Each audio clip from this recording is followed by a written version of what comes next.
दोस्तों, इजराइल और हमास के बीच जो लड़ाई पिछले एक साल से ज्यादा समय से चल रही है, उसमें सब जानते हैं कि हमास लगभग समाप्त हो चुका है। लेकिन हमास और हिजबुल्लाह ने जितने रॉकेट और मिसाइल इजराइल पर छोड़े हैं, सच मानिए अगर वो सारे इजराइल में गिरते तो यकीनन आधा इजराइल बर्बाद हो चुका होता, क्योंकि अब भी हिजबुल्लाह 300 से 400 रॉकेट डेली इजराइल पर छोड़ रहा है। और इसका मतलब यह हुआ कि युद्ध में जीतने के लिए केवल अटैक ही नहीं, डिफेंस भी मजबूत होना चाहिए। क्योंकि अगर इजराइल के पास एरो और आयरन डोम जैसे डिफेंस सिस्टम नहीं होते तो युद्ध का कुछ और ही रूप होता। और इसीलिए यही कहा जाता है कि इजराइल के आयरन डोम ने इजराइल को बचा लिया। इसीलिए चाहे वो अमेरिका हो, रूस हो, भारत हो या चीन, सभी अटैक के साथ साथ डिफेंस कैपेबिलिटीज पर भी पूरा ध्यान देते हैं। सभी देशों के पास 15 किलोमीटर से लेकर 500 से 600 किलोमीटर तक होने वाले मिसाइल अटैक को रोकने के लिए मिसाइल डिफेंस सिस्टम हैं। इनमें अमेरिका का थार्ड, रूस का S-400 और S-500 फिलहाल दुनिया के सबसे अच्छे डिफेंस सिस्टम माने जाते हैं। लेकिन अब चीन अपना 100% स्वदेशी डिफेंस सिस्टम पूरी दुनिया के सामने प्रदर्शित करने वाला है।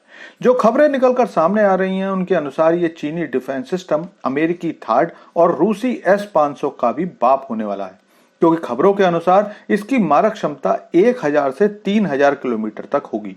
और इस खबर को सुनकर डिफेंस एक्सपर्ट्स अपने सिर को पकड़कर बैठ गए हैं, क्योंकि इसके बाद तो चीनी एरिया पूरी तरह से एक किले की तरह सुरक्षित हो जाएगा।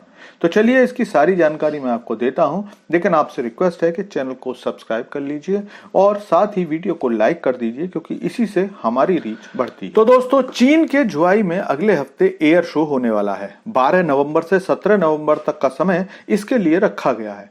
इसमें चीन अपने सबसे अच्छे हथियार प्रदर्शित करने वाला है। इसी क्रम में चीन अब अमेरिका के थार्ड को कंपटीटर मानकर अपना नया ballistic missile defence system launch करने वाला है।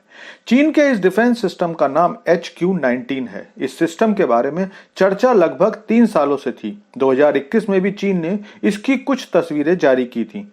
जो खबरें सामने आ रही हैं, उसके अनुसार HQ-19 की मारक क्षमता 1000 से 3000 किलोमीटर है। ये सरफेस टू सरफेस मिसाइल से लैस है। चीन के बारे में ये मशहूर है कि चीन अपने हथियारों की सही जानकारी दुनिया से हमेशा छिपाता है। कई बार वो उस स्तर के नहीं होते जिनके बारे में बताया जाता है, और ज्यादातर चीन खुद के हथियारों को दुनिया से छिपा कर ही रखना चाहता है। इसीलिए इस डिफेंस सिस्टम की सारी जानकारियां अभी सामने नहीं आई हैं।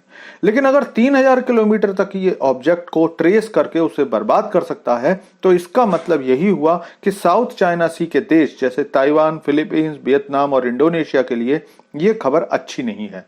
भारत को हालांकि इसकी कैपेबिलिटीज पर अभी शक है, लेकिन 3000 किलोमीटर की रेंज में भारत का लगभग पूरा हिस्सा आ जाता है।